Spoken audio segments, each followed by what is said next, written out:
começa o mais velho, né? Não é justo? Exatamente o que a gente estava falando. Exatamente. Eu fiz 39 e ele fez 51, então... É verdade, é verdade. Ele fez 49 e eu 61.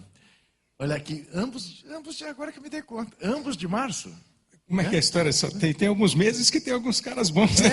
Outubro tem Pelé, Maradona e Garrincha, março tem você. É o Ayrton Senna. E o Ayrton Senna era de março? Olha aqui. Vamos falar um pouco sério. Também não ia ter só cara bom, né? Não, é evidente.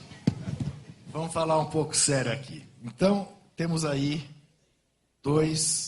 os dois maiores eventos da humanidade para acontecer no Brasil. A Copa de 2014 e as Olimpíadas de 2016. Como é que eu olho para esses dois eventos? Eu acho, por um lado, que o Brasil tem todas as condições para ser sede de uma Copa do Mundo. Já achava isso antes, passei a achar ainda mais depois que fui cobrir a Copa na África do Sul. Então, aquilo que era uma intuição, se a África do Sul pode, o Brasil pode também, virou uma constatação, até em função da Copa, digamos, medíocre do ponto de vista de organização, que foi feita na África do Sul, na minha maneira de ver as coisas. E acho que o Brasil está pondo o carro adiante dos bois no que diz respeito a ser sede de uma Olimpíada. Aí por quê? Porque eu não vejo sentido em país algum, sem nenhuma cultura olímpica, ser sede de uma Olimpíada. Alguém poderá dizer, bem, mas sediando uma Olimpíada, quem sabe comecemos a ter uma cultura olímpica. E eu recuso essa ideia, na medida em que, para mim, é muito evidente que um país que nem sequer tem uma política esportiva que possa ser tratada como tal, que saiba o que quer ser quando crescer em matéria de esporte, não pode se arvorar fazer uma Olimpíada. É claro que eu, como qualquer pessoa, fico vibrando quando vejo um brasileiro ganhando uma medalha. Mas acho, ao mesmo tempo, que se a gente não tiver um olhar crítico para o país da gente, a gente não faz com que esse país fique melhor. O Brasil achar que pode concorrer com nações que há anos e anos e anos e anos têm uma política esportiva é botar o carro diante dos bois. O Brasil, antes de mais nada, tinha que pensar em esporte como fator de prevenção de saúde. Há um dado da Organização Mundial da Saúde que revela com clareza que a cada dólar que você investe em massificação esportiva, no que se chama tecnicamente de democratização ao acesso da prática esportiva, cada dólar que você investe nisso, você poupa 3 no Ministério da Saúde. Você poupa 3 na saúde pública.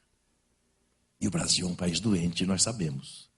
O Brasil é um país que, de novo, está se debatendo contra a dengue. Né? Então, a gente imaginar que a gente possa fazer frente a países que têm esses problemas todos já resolvidos é uma pretensão que não nos cabe.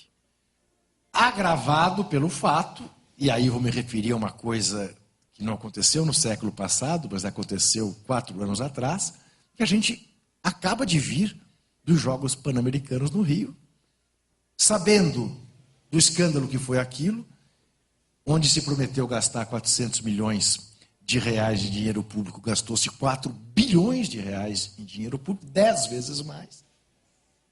Onde se prometeu deixar legados como despoluir a Baía da Guanabara, a Lagoa Rodrigo de Freitas, e se construiu o metrô Jacarepaguá Galeão, e não se fez nenhuma coisa, nem outra, nem outra. E aí você olha, e o TCU fez lá todas as denúncias e mostrou que aquilo tudo era superfaturado, que foram feitas muitas obras sem licitação, com prazos de emergência, porque, enfim, as coisas estavam atrasadas.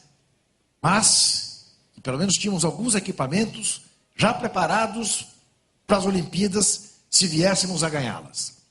Entre eles, por exemplo, o Conjunto Aquático Maria Lenk. E aí você fica sabendo, depois que ganha a candidatura olímpica, que o conjunto aquático Maria Lenk não tem capacidade para as provas de natação como a exigida pelo Comitê Olímpico Internacional. Razão pela qual o conjunto aquático Maria Lenk servirá como aquecimento para as provas de natação, para os jogos de polo aquático e saltos ornamentais. Aí você sabe que construiu-se no Rio o mais moderno estádio de futebol do país, que é o Engenhão, onde há uma dificuldade brutal para chegar e outra brutal para sair. Mas nem sequer se cogita a utilização desse estádio na Copa do Mundo, que vai se dar daqui a 3 anos.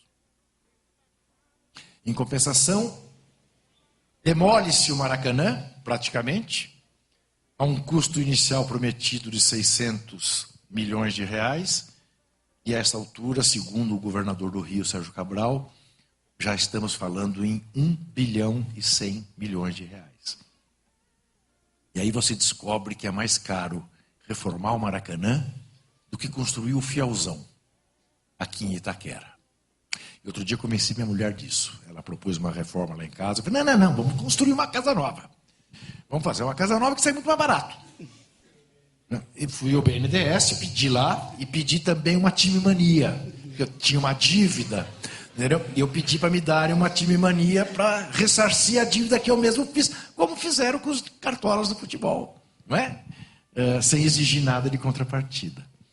Bom, aí vem o presidente da FIFA e pisa no nosso calo e manifesta preocupação pelos atrasos que ele verifica e diz que o Brasil está mais atrasado do que estava a África do Sul neste mesmo momento, há 3 anos da Copa do Mundo. Agora mesmo, um colega de vocês, aqui da TV Uninove, me fez essa pergunta. Se justificava-se a preocupação do senhor Joseph Blatter. Independentemente de ele ter qualquer tipo de motivação política, porque já não se dá tão bem quanto se dava com o presidente da CBF, basta se pôr no lugar dele. Então eu moro em Zurique, na Suíça. Eu sei que lá no Brasil, que vai ser a sede da Copa daqui a 3 anos, se diz que a cidade que vai abrigar o jogo de abertura da Copa é a cidade de São Paulo. Muito bem, faz todo sentido. É a cidade mais importante do Brasil. É justo que seja lá. Cidade mais bem aparelhada do ponto de vista hoteleiro. É justo que seja lá. Mas aí ele sabe também que o estádio previsto para abrigar este jogo de abertura nem sequer começou a ser construído. Ainda tem os dutos da Petrobras que tem que tirar.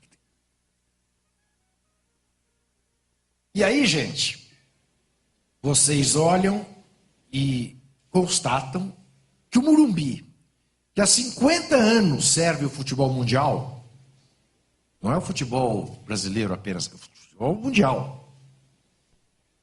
Sede de jogos da seleção brasileira e eliminatória de Copa do Mundo, sede de diversas decisões de Libertadores da América, com o São Paulo e sem o São Paulo, com o Palmeiras, com o Santos. Que jogam esses torneios menores? Corinthians jamais se passou por isso, vamos deixar claro. Uma bobagem. Torneios cucaracha.